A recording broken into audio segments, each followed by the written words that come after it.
আমাদের অনন্য স্টোরি সকল প্রকার পার্ট গল্প দেখতে আমাদের চ্যানেলটি সাবস্ক্রাইব করে পাশে থাকা বেল আইকনটিতে ক্লিক করে অল নোটিফিকেশন অন করে দিন।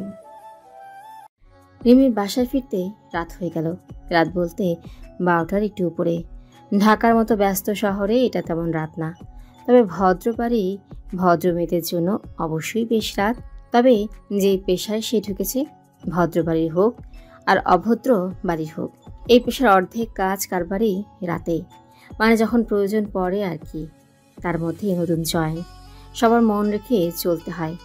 তাই আর রাত আর দিনে হিসাব করে লাভ কি? অবশ্য নিজের বাড়ি হলে এত চিন্তা করতে হতো না। সমস্যা হলো এটা তার খালার বাড়ি, তাও আবার যেন তেন টাইপ খালা না, রিনা খান টাইপ। আর কোনো এক বিশেষ কারণে তিনি তাকে দু চোখের এক চোখেও দেখতে পারেন না। রিমির জন্মের সময় মা মারা যায়, বাবা খরচে টাকা দিয়ে হাত মুছলেন। তখন তার স্থান হলো নানুর কাছে। তখন অবশ্য খালামণির বিয়ে হয়নি, বিয়ে হয়েছে অনেক পরে। তবুও সে কখনো তাকে ডেকে কাছে টানেনি। বোনের শেষ স্মৃতি হিসেবে মাথায় স্নেহের হাত রাখেনি। এমনকি কখনো ভুলেও তার সামনে পড়লে এমনভাবে তাকিয়েছে যেন তার বিরাট রাজকার্যে সে কুফা লাগিয়ে দিয়েছে। যাই হোক, সেই রিনা খানের বাসায় তার আসার ইচ্ছে কখনো ছিল না। তবে ওই যে বলে না, 4 আঙুলের কপালে যা আছে খণ্ডাবে কে। ভার্সিটিতে পড়ার সময় কনস্টেবলের সার্কুলার বেরোলো। তার 2 বান্ধবী জানালেও আবেদন করবে। কি মনে করে তাদের সাথে রিমিও জুটে গেল। একেই বলে কপাল। তারা গেল ভেসে, সে গেল ফেসে। তখন এই রিনা খান গিট্টু লাগালেন। সারা বেলা চোখ উল্টিয়ে সে সময় এসে যত ঢং। পড়ালেখা নাকি 12টা বেজে যাবে। অবশ্য তার পড়ালেখা সত্যি 12টা বেজে গেছে। যাক, সবাই পড়ালেখা শেষ করে যে ডাক্তার ইঞ্জিনিয়ার হতে হবে এমন কোনো কথা আছে? কাউকে না কাউকে পড়ালেখার 12টা বাজে এসব তো করতেই হবে। তা না হলে সমাজের ভারসাম্য বজায় রাখবে কে? শ্বশুরবাড়ি বসে নানুকে সে বোমার মতো হুমকি ধামকি ছুটতে লাগলেন। কিছুতেই তিনি জয়েন করতে দেবেন না।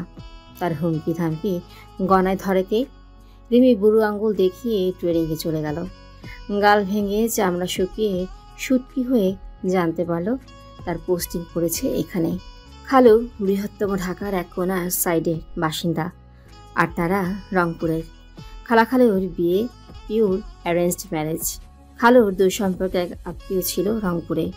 ঘুরতে গিয়েছিলেন, এক দেখায় কুপকাত। সে গাঁড় ধরে বসল। এই মেয়েকে ছাড়া সে কাউকে বিয়ে করবে না। ঢাকার মানুষদের আবার এক সমস্যা, বউ হিসেবে নিজ জেলার মেয়ে চাই। তারাও চাইলেন। অবশ্য তাদের চাওয়া খুব একটা কাজে আসলো না, কারণ 10 জন 10 on 10 রূপবতীকে একসাথে দাঁড় করালে তার খালার দিকে নজর পড়বে সবার আগে। যাই হোক, বিয়ে শাদীর কথা বাদ, এখন তার কথায় আসা যাক। কথায় আছে না, যেখানে বাঘের ভয় সেখানেই সন্ধে হয়। তাই রিমি শুনি নানুকে সোজা বলল সে কোনো হোস্টেলে উঠবে। ঢাকায় ওয়ার্কিং উইমেনদের থাকার জায়গার অভাব নেই। নানু ব্যাগরা বাজালেন। সে কিছুতেই একা ছাড়বে না। তার এক কথা, সে আনা মাইয়া, পুলিশের চাকরি হয়েছে বইলা কি পাখা গজাইছে নি? সব বাদ। রিমি আর 2 চোখে রাস্তা দেখল না। পুলিশ হয়েছে, অন্যকে সিকিউরিটি দেবে কি? সে তার নিজের সিকিউরিটি পাচ্ছে না। হেকেই বলে কপাল। নানু খালামণিকে বললেন। খালামণি শুনে নির্বিকার রইলেন। তার এমন ভাব, গো টু হেল। তার দোয়া কবুল হলো। তার বাড়ি আমার কাছে জাহান্নামের চেয়ে তো কম না। না। নানু আড়ালে কি ডোজ দিলেন কে জানে। ঠোঁটে ঠোঁট চেপে তিনি রাজি হলেন। আর রিমিও দাঁতের দাঁত চেপে রওনা দিল। সে এর আগে কখনো খালামণির বাসায় আসেনি। সম্পর্ক তেমন ভালো না হয় বড় মামাও বাস থেকে নেমে সিএনজিতে তুলে দিলেন। এই গলি ওই গলি ঘুরে ঘুরে সে দিশেহারা। যাকে জিজ্ঞেস করে সে একগাল এসে হাত উঁচিয়ে বলে, সে সোজা আর শেষ হয় না। ভাগ্যিস সিএনজি চালকের অসীম ধৈর্য, তা না হলে কবেই ছুঁড়ে ফেলে উড়ে চলে যেত। তারপর অবশেষে যে বাড়ির সামনে এসে রিমি দাঁড়ালো হাঁ করে বাতাস সহ হজম করতেই তার পাক্কা 10 মিনিট লাগলো। এই বাড়িতে থেকে মাস্টারনির এত ফুটানি। সেই পুরনো মডেলের দোতলা বাড়ি, সামনে লম্বা টানা বারান্দা, দেয়ালের আস্তরের চেয়ে শ্যাওলার পরিমাণ বেশি। সে হলফ করে বলতে পারে একটু ভালো মতো উঁকি ঝুঁকি মারলেই দুই একটা সাপের মাথা ঠিক দেখা যাবে। সামনে লোহার গেট। বাড়ি পুরনো হলেও গেট মাশাআল্লাহ চকচকে ফটফটে। সেই চকচকে ফটফটে গেটের পেট মানে পকেট গেট হাট করে খোলা। সম্ভবত এ বাড়িরও সবাই জানে চোট্টরার যাই করুক এবারে ত্রিসীমানায় পা মারাবে না। সে আর ডাকাডাকির ঝামেলায় গেল না। ডাকলে দেখা যাবে সাদা শাড়ি পরে মোমবাতি হাতে কেউ এসে হাজির হয়েছে। কি দরকার? সে সোজা ঢুকে গেল বাড়ির মেইন ফটক পর্যন্ত। অবশ্য সে পৌঁছাতে পারল না, মাঝেই ধপাস করে পড়ল। সে পড়তেই একটা মোটা মতো ছেলে বাড়ির সামনের এক গাছের সাইড থেকে ডানে বামে না তাকিয়ে বাড়ির দিকে দিল ভোদর। কার জন্য এই ফাঁদ পেতেছিল কে জানে। হালাল হলো সে। এই হালালকারীকে রিমে চেনে, ভালো করেই চেনে। চিনবে না কেন? এটা হচ্ছে রিনা খানের একমাত্র সন্তান।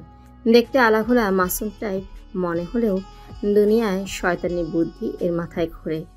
খালামণি যেমন তাকে কখনো কাছে টানেনি, সে কখনো এই মটকাকে ধারের কাছে ঘেঁষতে দেয়নি।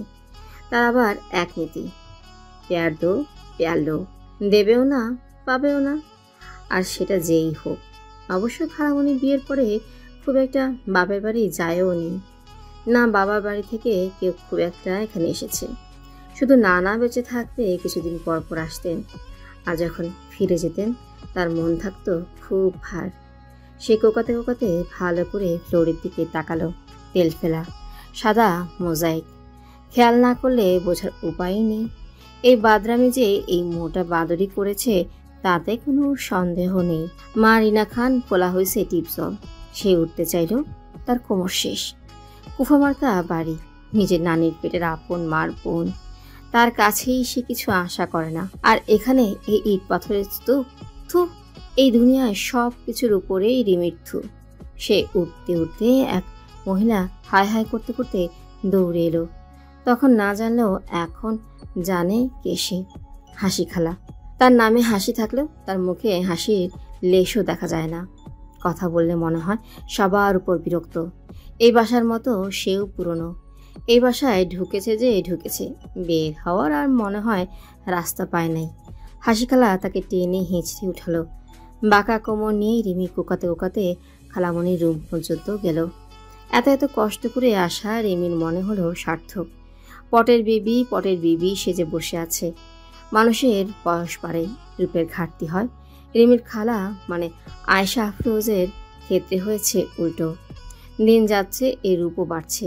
এর সামনে দাঁড়ালে রিমিকে খালা রেখেই অনায়াসেই ভাগ্নি বলে চালিয়ে দেওয়া যাবে। তাকে দেখে পটের বিবি চোখ মুখ কুঁচকে বলল, লাইফটা নষ্ট করে ফেললে কত খাটতে হয় জানো? তাও আবার বেতন যদি আহামরি টাইপ হয়। লেখাপড়াটা শেষ করলে আরও ভালো পোস্টের জন্য অ্যাপ্লাই করতে পারতে। Constable seriously? রিমি অবস্থা খারাপ, কোমর টাটাচ্ছে, তাও তেজের সাথে বলল, আপনি মনে হয় লেখাপড়া করে জাহাজ টাহাজ উড়িয়ে ফেলেছেন। কোন গাছ কেটেছেন সেই তো বাচ্চাদের A for apple B for bell মাথায় শেখাচ্ছেন। আর এমন ভাব বেতন যেন লাখ টাকা। আয়েশার রাগে পিত্তি চলে গেল। ইচ্ছে করলো ঠাস করে গাল ফাটিয়ে দিতে। বাপের মতো ফাজিল মেয়ে। সে সেই জ্বলে যাওয়া পিত্তি নিয়ে দাঁত চেপে বলল, যা খুশি করো, শুধু আমার চোখের সামনে এসো না। আউট। রিমির কোমরের ব্যথা না থাকলেও সে নেচে নেচে এসে দেখিয়ে দিত যে আপনার সামনে যাওয়ার জন্য রিমি মরে যাচ্ছে না। সে মরে না গেলেও তাদের ভাগ্য কেমন যেন জোড়া লাগানো। যত দূরে যায় ঘুরে ফিরে সামনেই এসে পড়ে। এই যে আজ সকালে সে বেরোবে। রুম থেকে বের হতেই দেখলো পটের বেবিও বের হচ্ছে। সে বুঝতে পারে না তাদের টাইমিং এক হয় কিভাবে। সে ইউটার্ন নিয়ে রুমে চলে গেল। কোনো দরকার নেই এই রূপবতীর রূপ দেখে দিন খারাপ করার। অবশ্য ইউটার্ন নিয়েও বিশেষ লাভ হয়নি। দিন তার বিরিয়ানি খাওয়ার মাঝে মুখে এলাচি পড়ার মতোই গেছে। দৌড়ের উপর তাই তো আস্তে আস্তে এত রাত হয়ে গেল। অবশ্য একদিক দিয়ে ভালোই হয়েছে, রিনা খানের চেহারা দেখতে হবে না। সে আবার চলে ঘড়ির তালে তালে। Early to bed early to rise. বাচ্চাদের পড়াতে পড়াতে তার মাথা সেট হয়ে গেছে। সেটা থেকে মনে হয় না আর বাকি জীবন বের হতে পারবে। যাকে এই রিনা খানের কথা বলতে গেলে আর শেষ নেই। তার মাথা ঘোরাচ্ছে। সে তার ক্লান্ত শরীর টেনে কলিং বেল চাপল। নতুন মডেলের লক হলে চাবি রাখা যেত, বাইরে থেকে খুলে অনায়াসেই ভেতরে চলে যাওয়া যেত। কিন্তু এবারের দরজা সেই মান্দাত্তার আমলের, তাই ডিস্টার্ব হলে কি আর করার। ঘাড়ে যখন নিয়েছ এবার টানো। সে আবার কলিং বেল চাপল। কারো কান পর্যন্ত যাচ্ছে কিনা কে জানে, নাকি এখানেই শুয়ে পড়বে। তার অবশ্য সমস্যা নেই, সে এখন যেখানেই কাত হবে সেখানটাই জম্পেশ একটা ঘুম হবে। তখনই মুঘল সাম্রাজ্যের দরজা খোলার শব্দ হলো। যাক, কেউ তো শুনেছে। লাইট জ্বালানো হয়নি। ড্রিম লাইটের আলোতে ড্রয়িং রুম আধা আলো আধা অন্ধকার। সে অত খেয়াল করলো না, ঘুম ঘুম চোখে এগিয়ে গেল। তার ঘুম ছুটল কারো দু আঙ্গুলে তুড়ি বাজানোতে। সে ফিরে তাকালো, তাকিয়ে ছোটখাটো মিনি সাইজের একটা ঝটকা খেলো। আরে, এই পান্দাকে! রিনা খানের বাড়িতে নায়ক সাকিব খান এসেছে তো 1 সপ্তাহ হয়ে গেল। এ আবার কোথা থেকে উদয় হলো? সে গোল গোল চোখে তাকিয়ে রইল। নায়ক সাহেব অবশ্য তার ঝটকা পটকার ধার ধারল না। সে বিরক্ত মুখে চোখ দিয়ে পেছনে ইশারা করলো। রিমি ফিরে তাকালো। ঘুম আর ক্লান্তিতে জুতা খুলতে ভুলে গেছে। কাদা ধুলোয় ফ্লোর মাখামাখি। ইস! নায়ক সাহেব বিরক্ত মুখে দরজা লক করলেন, যেন আমার মতো মানুষের জন্য দরজা খুলে তার জীবনই বৃথা। সে তার বৃথা জীবন নিয়ে যেতে যেতে বললেন, ফ্লোর ক্লিন করে তারপর রুমে যাবে। নিজের তাল নেই, গিয়েছে আবার দেশের তাল ঠিক করতে। যত সব নোংরা কাজ কারবার। রিমি হতভম্ব হয়ে সেখানে কিছুক্ষণ দাঁড়িয়ে রইল। সে অবশ্য কখনো কারো কাছে ভালো কিছু আশা করে না, তবুও অপ্রত্যাশিতভাবে আসা এই অপমানে তার ঘুম ক্লান্তি সব উবে তো গেছেই, সাথে মাথায় জ্যাম লেগে গেল। সে দাঁড়িয়ে দাঁড়িয়ে ভাবতে লাগলো, এসব কি স্বপ্নে হলো না বাস্তবে। বাই চান্স সে সিঁড়িতেই ঘুমিয়ে পড়েনি তো? রিমি ঘুম থেকে উঠে নিচে কিছুক্ষণ ঘোরাঘুরি করলো। বিশেষ কোনো কারণ নেই, এমনি। সে গত কিছুদিন এই বাসায় থাকলেও বলতে গেলে না থাকার মতোই। এসে ব্যস্ত ছিল, নতুন জায়গা, নতুন চাকরি। তাছাড়া এই বাড়ি নিয়ে রাতটুকু মাথা গোছা ছাড়া তার তেমন কোনো আগ্রহও ছিল না, তাই তেমন মাথাও ঘামায়নি। এখন অবশ্য একটু ঘামাতে ইচ্ছে করছে। সে এগিয়ে সোফায় বসলো। তার সামনে নাদু মামা বসা। সে সোফায় পা তুলে আয়েশ করে পরোটা চাই ডুবিয়ে খাচ্ছে। আজব এক চিজ ইয়ার। বিয়ে করেনি, কাজটাজের ধারের কাছেও নেই। মাথায় গোফে কলপ দিয়ে করে রেখেছে, কালো জিরার চেয়েও কালো। মুখ ধপধপে ফর্সা। অন্ধকারে দেখলে যে কোনো মানুষ বিনা রিয়াকশনে পটল তুলবে। আর আজব চিজের একটাই কাজ, অতি আগ্রহে বোনের মাথায় কুবুদ্ধি ঠালা। তার বোন হচ্ছে মহুয়া আন্টি, খালামণির বড় যা। ফর্সা গোলগাল চেহারা, নাদুস নাদুস টাইপ সুখী মহিলা। দুদিনেই সে রিমিকে যেভাবে আপন করে নিয়েছে, তার খালামণি এত বছরেও তা পারেনি। পুরো সংসারটা এক হাতে সেই টেনে নিয়ে যাচ্ছে। প্যাচ নামক শব্দটা যে দুনিয়াতে আছে সে হয়তো জানেও না। জানে না বলেই দেবরের বউ চাকরি করছে, ফ্যাশন কুইন হয়ে ঘুরছে, আর সবার উপরে বসে বসে কলকাঠিও নাচে। এটা সে মেনে নিতে পারত না, তাই সে নিজের সাথে তাদের সংসারেও ঘানিয়ে আরামসে টেনে নিয়ে যাচ্ছে।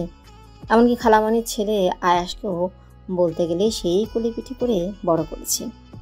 আর এই সবই মিস্টার নাদু সহ্য করতে পারে না। নাদু মামার ভালো নাম নাহিদ হোসেন, বাবা মার শেষ বয়সের সন্তান। এখন বাবা মা নেই, তার সময় কাটে এক ভাই বোনের বাসা থেকে আরেক ভাই বোনের বাসায় টপকাতে টপকাতে। অবশ্য বলতে গেলে বেশিরভাগ সময় এই বাসায়ই থাকে। আর মহাভারতের শকুনি মামার মতো বোনের মাথায় কুবুদ্ধি ঢালতে থাকে। এতে অবশ্য খুব একটা লাভ হয় না। মহু আন্টি মাদার তেরেসা টাইপ মহিলা। এই মাদার তেরেসার জীবনে একটাই প্রবলেম, সেটা হলো গুণধর, রূপধর, তেজিধর, বিদ্যাধর দুনিয়াতে আরও যদি কোনো ধর থাকে, সেই সব নিয়ে তার একমাত্র ছেলে। মহু আন্টির এক ছেলে, 2 মেয়ে। মেয়েরা নিসা, নিপা। নিসাকে সে দেখেনি, সে থাকে শ্বশুরবাড়ি। তবে সে আর নাদু মামা নাকি এক পেট। নাদু মামার কুবুদ্ধির কদর একমাত্র নাকি নিসাই করে। আর নিপা, সে তার নিজের সমবয়সী, তবে এখনও তেমনভাবে কথা হয়নি। আর রইল কালকের নায়ক সাহেব, সেই হলো মহু আন্টির একমাত্র বহু বৈশিষ্ট্য ধরওয়ালা আর সৈয়দ বাড়ির বড় পুত্র সাব্বির আল আহমদ। সেও খালামণির মতো টিচার, তবে স্কুলের না ভার্সিটির। রিমি এই নায়ক সাহেবকে আগেও দেখেছে, খালুর সাথে নানুর বাসায় যেতে। সব সময় চোখ মুখ কুচকে থাকতো। এখনকার চেহারার সাথে অবশ্য আগের চেহারার মিল নেই। আগে লম্বা চাপা ভাঙ্গা চ্যাংড়া টাইপ ছেলে লাগতো, আর এখন ভরার চেহারার টকবকে সুদর্শন যুবক। এই কয়দিন বাসায় ছিল না, আর মাঝেও অনেকটা সময় গেছে। তখন রিমিও ছোট ছিল, বিশেষভাবে মনেও রাখিনি, তাই চিনতেও পায়নি। চিনতে পারলো সকালে হাসি খেলার মাধ্যমে। হাসি খেলা না হাসলেও তাকে খুব সমীহ করছে, সম্ভবত পুলিশের চাকরি করছে বলে। আর এইসব খবরাখবর তার কাছে থেকেই পাওয়া যায়। কাজের লোক বাসার কাজ করুক আর না করুক, খবরাখবর পাচারের কাজ খুব দক্ষতার সাথে করে। তাই হাসি খেলা আর বাদ যাবে কেন, সেও খুব দক্ষতার সাথে তা পালন করছে। নাদু মামা চা খাওয়ার ফাঁকে রিমির দিকে তাকালো। সে এখনও সম্ভবত তাকে বুঝতে পারছে না, তবে খালামণির সাইডের আত্মীয় বলে খুব একটা ভালো নজরেও দেখছে না। দেখছে গোদের উপরে বিষ ফোড়ার মতো। তার বোন দেবর, দেবরের বউ, দেবরের ছেলের ঘানি টানছে। এখন আবার দেবরের বউয়ের ভাগ্নির। তার টেনশনে শেষ নেই। মনে মনে নিশ্চয়ই বলছেন, আহারে তার সাদাশীতে বোনটা, জীবন শেষ হয়ে গেল পরের বোঝা টানতে টানতে। কত করে বলছে আলাদা হয়ে যাক, তা না, কে শুনে কার কথা। রিমি একটু হাসলো, মন ভোলানো টাইপ হাসি। যদি বিষ ফোড়ার একটু বিষ কমানো যায় আর কি। নাদু মামা অবশ্য হাসির ধার ধারল না। সে গম্ভীর মুখে বলল, কালকে কখন বাড়ি আসছো? রিমি স্বাভাবিকভাবেই উত্তর দিল, 12টার দিকে। এত রাত পর্যন্ত কি কাজ? এই চাকরিতে তো রাত দিন নেই মামা, যখন ডাক পড়ে। কি দরকার শিয়ানা মেয়েদের এই কাজ করার? বেটারা মরে গেছে নি? তা মরেনি, তবে মহিলাদের জন্যও তো মহিলা দরকার। রিমি গোল গোল চোখে তাকালো, বলে কি রে, মহিলারা আর মেয়েরা আলাদা জাত নাকি? কি জানি বাবা, জীবন তো সবেমাত্র শুরু, আরও কত কিছু যে জানবে কে জানে। তখনই হাসি খালা নাস্তা নিয়ে এলো। রিমি অবাক হলো, সেও কি এখানে নাস্তা খাবে নাকি? এই বাসায় অযথা চেয়ার টেবিল রাখছে কেন? যে যেখানে বসে আছে সেখানেই খাবার ডেলিভারি দিচ্ছে। আজব বাড়ি। এই আজব বাড়ির খাবার অবশ্য রিমির আরাম করে খাওয়ার সময় হলো না। তার ফোন এসেছে, যেতে হবে। সে পরপর 2 গ্লাস পানি খেলো। খাওয়ার অবশ্য কারণ আছে, সে সকালে ডাইরেক্ট নাস্তা খেতে পারে না। এখন তো আর ডাইরেক্ট ইনডাইরেক্ট কোনোভাবেই খাওয়ার সময় নেই। তাই পানি দিয়ে আগে কাজ চালালো। চালিয়ে পরোটা ডিম পোচ মুড়িয়ে মুখে দিতে দিতে উপরে যেতে লাগলো। সিঁড়ির মাথায় বহু বৈশিষ্ট্য ধরওয়ালা সাব্বির দ্য হ্যান্ডসাম বয়ের সাথে দেখা। গায়ে ধূসর রঙের টি শার্ট, ট্রাউজার। ঘুম থেকে উঠে এসেছে, তবু দেখতে একেবারে সকালে টাটকা সবজির মতো সজীব লাগছে। ইস, এই পুরো গোষ্ঠী মুলার বংশধর। আর এখানে রিমি পচে যাওয়া বেগুন।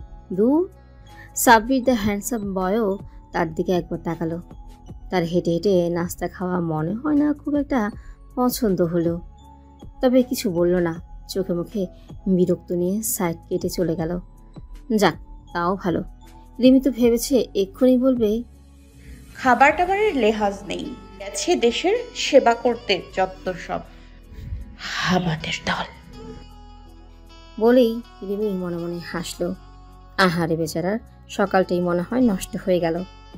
হেসে সেও চলে গেল।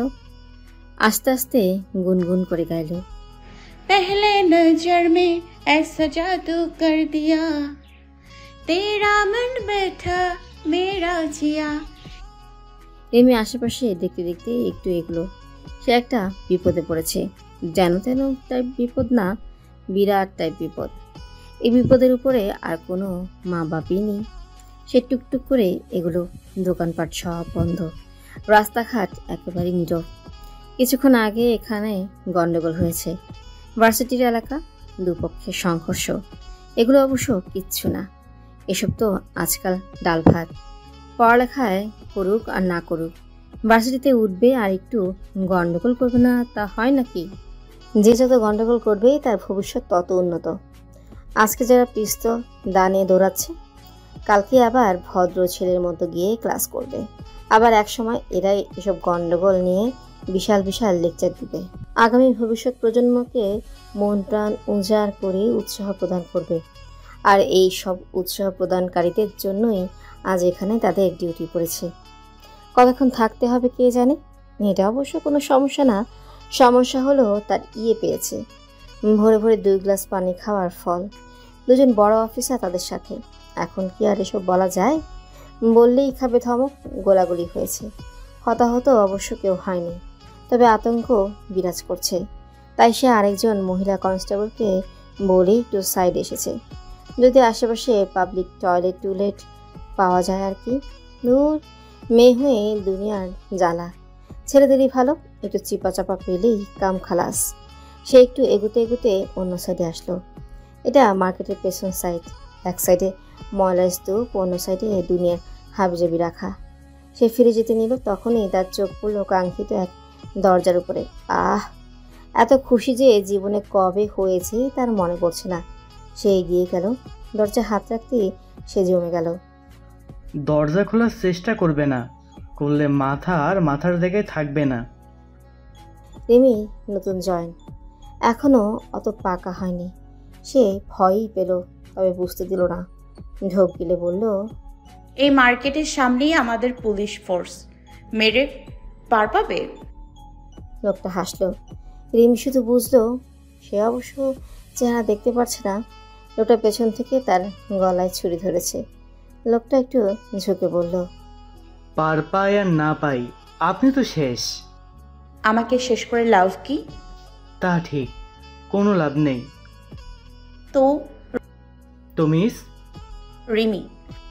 সুমিস রিমি, আপনি কি একটু কম্প্রোমাইজ করতে পারবেন? কিসের কম্প্রোমাইজ? চুপচাপ এখান থেকে সোজা চলে যাবেন। সব স্বাভাবিক না হওয়া পর্যন্ত আমি যে এখানে আসছি আপনার বাহিনীকে কিছুই বলবেন না। আচ্ছা, তো এটা আমি কেন করব? ছেলেটা আবার হাসলো, হেসে ব্যঙ্গ করে বলল, তাই তো, কেন করবেন? তাহলে তো প্রবলেম হয়ে গেল। কি করা যায় বলুন তো রিমি? রিমি কিছু বলল না। ছোটবেলা থেকে কাট কথা বলার অভ্যাসে ভুল হয়ে গেছে। লোকটার কথায় হ্যাঁ বলা দরকার ছিল। সে কোনো গুড মার্কা মেয়ে, যে যা বলে দিবে তাই গিয়ে অক্ষর অক্ষরে পালন করবে, আরামসে গিয়ে সবাইকে বলতে পারতো। এজন্যই পুলিশের উপর থেকে দিন দিন মানুষের ভরসা উঠে যাচ্ছে। তারা নিজের দরকারেই ঠিকঠাক মতো কাজ করতে পারে না, পরের বেলায় করবেটা কি? লোকটা কি বুঝলো কে জানে, হেসে ফেললো। রিমি দাঁত চাপলো। সে তো এটাই বুঝতে পারছে না। পাবলিক টয়লেট সে যাবে, সমস্যা কি? নাকি গন্ডগোলের কেউ এখানে লুকিয়েছিল? পুলিশের ড্রেস দেখে ভেবেছে ধরতে এসেছে। আরে বাবা, ধরতে আসলে ডাইরেক্ট টয়লেটে যাবো কেন? আর গেলে যাই, তুই লুকিয়ে থাক, জায়গার তো অভাব নেই। নিজে থেকে এসে গলায় ছুরি ধরতে হবে কেন? লোকটা হেসে হাত বাড়িয়ে বলল, আপনার মোবাইলটা দিন তো রিমি। কেন? লোকটা এবার আর উত্তর দিল না, তবে গলায় ধরে রাখা ছুরিটা আর একটু চেপে ধরল। রিমি কেঁপে উঠল, চামড়ায় লাগছে। সে আর 1 সেকেন্ড ব্যয় করলো না, বিনা বাক্যে পকেট থেকে মোবাইল বের করে দিল। সে তো আর আইফোন চালায় না যে গলার চেয়ে মোবাইলের দাম বেশি হয়ে যাবে। লোকটা মোবাইল হাতে নিয়ে সুইচ অফ করলো, করে ময়লা স্তূপে ছুঁড়ে মারল। তারপর ফট করে বাথরুমের দরজা খুলে রিমিকে ধাক্কা দিল, দিয়ে দরজা বন্ধ করতে করতে বলল, have a nice day miss Rimi. Rimi বাথরুমের ভেতরে এসে আটকে উঠল। একটা ছেলে বাথরুমের উপর হয়ে পড়ে আছে, পুরো ফ্লোর রক্তে ভাসা। সে নড়তে চড়তে ভুলে গেল, স্তব্ধ হয়ে শুধু তাকিয়েই রইল। রিমির আজও ফিরল রাতে, অবশ্য 12টার উপরে যায়নি, এই 11টার একটু উপরে হতে পারে। মোবাইল নেই তাও শিওর বলা যাচ্ছে না। মোবাইল পড়েছে ময়লা স্তূপে পানির মধ্যে, এখন চালু হওয়ার নামই নেই। রুমেল ভাই বলল ঠিক করে দেবে। রুমেল ভাই তার মতেই কনস্টেবল, সে তো আর এখনও এত কিছু চেনে না, তাই বলল সে ঠিক করে দেবে। রিমি আর অমত করেনি, কি হবে করে, সে ধেয়ে উপকার করছে করুক। সে দরজার সামনে এসে কলিং বেল চাপল। এবারের কলিং বেল চাপতে গেলে তার এক রাজ্যে বিরক্তি। কেন রে ভাই, মানছি বাড়ি পুরনো, দরজা পুরনো, লকটা নতুন লাগালে কি হয়? ভাবতো আর কেউ কম নিচ্ছে না, বাড়ির বেলায় এত আলাদা কেন? সে বিরক্তি নিয়ে আরেকবার চাপল, চেপে চোখ বন্ধ করলো। ছেলেটার চেহারা এখনো চোখে ভাসছে। সে বলতে গেলে ঘন্টা খানেকের মতো ওই বাথরুমে ছিল। কিছুক্ষণের মধ্যেই দোকানপাট খুলেছে, গাড়ি চলাচল স্বাভাবিক হয়েছে।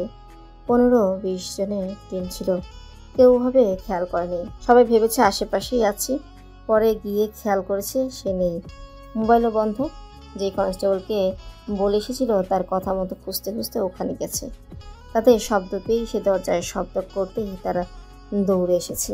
কি যে একটা অবস্থা, তারা তো দরজা খুলেই হতভম্ব। সেসব বলতেই সবাই ছড়িয়ে ছিটে গেল, কিন্তু ততক্ষণে আর কি করবে? চলমান রাস্তা 1 ঘন্টায় সব স্বাভাবিক, কোন ফাঁকে চলে গেছে কে জানে। সরি স্যার, নিজে আমাকে ডাকলেন, সব বিস্তারিত শুনলেন, আমি চেহারা দেখিনি। তবে ছেলেটার গায়ে সাদা শার্ট ছিল। যখন বাথরুমে ধাক্কা মেরেছে এক ফাঁকে সে সেরকমই কিছু দেখেছিল। আর সবচেয়ে বড় কথা, লোকটা স্টুডেন্টের মধ্যে কেউ ছিল না। গণ্ডগোলের ঘটনার সাথে এটা মিলেছে কাকতালীয়ভাবে। সেই লোকটা আর মারা যাওয়া লোক দুজনের একজনও ভার্সিটির পুরো টাইপ ছেলে মনে হয়নি, বয়স আরও বেশি হবে। যাই হোক, সে যা দেখেছে বুঝেছে সব বলেছে। এখন বড় বড় স্যারদের কাজ, তাই আজ সারাদিন গেল এসব নিয়ে। ভার্সিটিতেও খোঁজখবর নেওয়া হচ্ছে, কালকে কি হবে কে জানে। আশেপাশের দোকানে সিসি ক্যামেরা আছে কিনা খোঁজ খবর চলছে। ওই ব্যাটার জন্য সারাদিন আমার বসে বসে সিসি ফুটেজও দেখতে হয় কিনা কে জানে। এখানে ঘুমানোর ইচ্ছে তো কলিং বেল দিয়েছো কেন? রিমি চমকে চোখ খুলল। দরজা কখন খুলেছে সে খেয়াল করেনি। সে মনে মনে দীর্ঘশ্বাস পেল। প্রতিদিন এই বান্দার মুখ দেখে কি ঘুমাতে যেতে হবে নাকি? সে আর কথা বাড়ালো না, নিচু হয়ে জুতা খুলল। তা না হলে কালকের মতো আজকেও এত রাতে তোর ঘষা মাজা করতে হবে। তার মনে ইচ্ছে আর শরীরের শক্তি এখন কোনোটাই নেই। সাব্বি ততক্ষণে সোফায় গিয়ে বসেছে। আজকে অবশ্য বাতি জ্বালানো, এক গাদা কাগজ টাগজ নিয়ে সে সোফায় বসেছে। তিনি দরজা লক করলো। যেতে নেবে সাব্বির তখন শান্তভাবে বলল, টেবিলে খাবার রাখা, চাচি খেয়ে ঘুমাতে বলেছে, আর না খেলে ফ্রিজে তুলে রাখো, কালকে খাবার নষ্ট হয়েছে। রিমির মেজাজ খারাপ হলো। মানছে সে তার বয়সে ছোট, কিন্তু অচেনা তো, তুমি তুমি বলতে হবে কেন? সবাইকে স্টুডেন্ট মনে হয় নাকি? সব সময় শুধু অর্ডার, নাকি তাদের বাসায় আছি বলে কনায় ধরছে না? রিমি মনের গরম মনে মনে দমালো, মুখে একটা শব্দ উচ্চারণ করলো না। তার ভালো লাগছে না, তবে ক্ষুধায় পেট চোচো করছে। সকাল থেকে না খাওয়া, কিছু যে খাবে সে সময়ই পায়নি। সে রুমে গেল, ফ্রেশ হয়ে আবারও আসলো। নিপার রুম বাদে সব রুমের আলো নেভানো। এত তাড়াতাড়ি মানুষ ঘুমায় কীভাবে? সে খাবার নিল, তবে খেতে পারল না। রক্ত চোখে ভাসছে। বাথরুমের কথা মনে হতেই তার পেট গুলিয়ে উঠল, নাড়িভুড়ি উল্টে আসলো। প্রায় 1 ঘন্টা একটা লাশের সাথে থাকা সহজ কথা না। সে হাত দিয়ে মুখ চেপে দৌড়ে বেসিনের সামনে গেল, গড়গড় করে বমি করে ভাসিয়ে দিল। চোখে মুখে অন্ধকার নিয়ে তার শরীর ছেড়ে দিল। সাব্বির কোনোই ধরে টেনে সোজা করলো, চোখ মুখ কুচকে ধমকে বলল, নোংরা মেয়ে, এখনই তো পড়ে মাথা ফাটাতে, আর এখানে বমি করেছো কেন? দৌড় যখন দিয়েছোই বাথরুমের দিকেই তো যেতে পারতে। খাবার টেবিল এখানে, এই বেসিন কি বমি করার জন্য? রিমি বিরক্ত হলো, তার দম বেরিয়ে যাচ্ছে। এ আছে বেসিন নিয়ে, তবে এবারও কিছু বলল না। বলার মতো অবস্থা অবশ্য তার নেও। সারাদিনে ক্লান্তি, না খাওয়া শরীর, বমি করে এসে নিস্তেজ, তার শরীর কাঁপছে। সে 2 হাত দিয়ে সাব্বিরের বুকের গেঞ্জি খামচে ধরল, মনে মনে বলল, নে বেটা, পরিষ্কার গিরির, এখন কি করবি কর, এসেছি পর থেকে তোর ঢং দেখছি, নে এখন যত খুশি ঢং কর। সাব্বির এক মুহূর্তের জন্য থমকালো। বমি মাখা হাতের জন্য না বুকে হাত রাখার জন্য বোঝা গেল না। তবে সাথে সাথেই নিজেকে সামলে তাদের দাঁত চেপে বলল, এই টি শার্ট তুমি পরিষ্কার করবে, পরিষ্কার করে আয়রন করে আমার রুমে সেফলি পৌঁছে দেবে। বলেই রিমিকে চেয়ার টেনে ঠাস করে বসালো। বসিয়ে ফটফট টি শার্ট খুলে রিমির হাতে ধরিয়ে দিল। রিমি হতভম্ব। সে ভেবেছিল এই বাসায় থাকছে বলে তাকে কনায় ধরছে না। এখন তো মনে হচ্ছে এটাকে মেয়ে হিসেবেই কনায় ধরছে না। ছোটবেলায় দেখেছে তাই বলে এখনো ছোটই মনে করছে নাকি? দেখো তো কি একটা অবস্থা। এদিকে সে ঝটকা পটকা খেয়ে বসে আছে।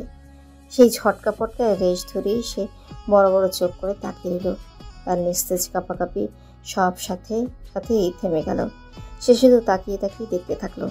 সুদর্শন এক যুবক, পেটানো মেধহীন ফর্সা শরীর। সে চোখ ধাঁধানো শরীর নিয়ে সে সব কিছু গোছালো। খাবার ফ্রিজে রাখলো। তাকে পুরো অদৃশ্য করে লেবু চিপে শরবত বানালো। এক গ্লাস ঠাস করে তার সামনে রেখে কাগজপত্র গুছিয়ে আরেক গ্লাস হাতে নিয়ে নির্বিকার ভাবে উপরে চলে গেল। আর রিমি সেখানেই সেইভাবেই বসে রইল। তার চোখে আর এখন রক্ত ভাসছে না, ভাসছে গোল গোল দুটো গোলাপ জামুন। ইস, এখন কি অবস্থা? রাতে নাকি বমি টমি করে ঘর ভাসিয়ে ফেলেছে। রিমি চোখ তুলে তাকালো। দরজা ধরে তার খালামণি দাঁড়িয়ে আছে। গায়ে সবুজ রঙের সুতির শাড়ি। এই রঙেও কাউকে এত সুন্দর লাগতে পারে সে জানতো না। সে আবার চোখ বইয়ের মধ্যে নিল। আজকে সে একটু দেরিতে যাবে, তাই আর রুম থেকে বের হয়নি। সে স্বাভাবিকভাবেই বসলো। ভালো। আগেই বলেছিলাম প্রচুর খাটতে হয়, কথা তো শুনলে না। রিমি উত্তর দিল না। তার মুখ আর ওনার মেজাজ এই দুইটার ভরসা নেই। যে কোনো সময় ব্লাস্ট হয়, তাই যত কম কথা বলা যায় ততই ভালো। সাব্বিরদের ভার্সিটিতে নাকি গন্ডগোল হয়েছে, লাশও নাকি পাওয়া গেছে। এক কনস্টেবলকে নাকি লাশের সাথে আটকে রেখেছিল। রেজাউল বলল। আমাদের শোরুমটাও কিন্তু পাশেই। রিমি চোখ তুলে তাকালো। খালু নামের ব্যক্তির সাথে তার এখনও তেমনভাবে কথা হয়নি। টাইম টেবিল মিলছে না। মার্কেটে তাদের টাইলসের শোরুম আছে। তারা দু ভাই, ওবায়দুল আর রেজাউল, দুই ভাই এই ব্যবসায় জড়িত। তারাও থাকে ব্যস্ত, আর রিমি তো মহা ব্যস্ত। তাই এসেছে পরে একবার শুধু দেখেছে। হালকা পাতলা হাই হ্যালো টাইপ কথাবার্তা হয়েছে। তবে ছোটবেলায় এই লোকটা তাদের বাসায় গেলে কেন জানি তাকে খুব স্নেহ করত। ডেকে পাশে বসাতো, দোকানে নিয়ে এটা সেটা কিনে দিত। সাব্বির ভাই এই ভার্সিটির টিচার নাকি? হ্যাঁ, সে তো নাকি তোমাকে সেখানে দেখেছে। মুরগির মতো নাকি ছটফট করছিলে, হয়েছিল কি? রিমি তাদের দাঁত চেপে রাগ দমানোর চেষ্টা করলো। 1 ঘন্টা লাশের সাথে থাক, তখন বুঝবি কেমন লাগে। দিন ভরে আশেপাশে কচি কচি খুকিদের নিয়ে বসে থাকিস। আমার কষ্ট তো মুরগির ছটপটানি মনে হবে। বেটা পরিষ্কার গির, তোকে আমি দেখছি। বাসায় এসে কথা লাগাস, কুইটান না কোথাকার। এখনো সময় আছে, এসব ছাড়ো, ছেড়ে লেখাপড়াটা কমপ্লিট করো। রিমি অতি ভদ্রভাবে বলল। আপনার আর কিছু বলার আছে? কেন? না থাকলে এবার আসুন প্লিজ। আমি যেমন আপনার সামনে যে বিরক্ত করছি না, আপনিও যদি তেমনটা করেন আমার খুব উপকার হয়।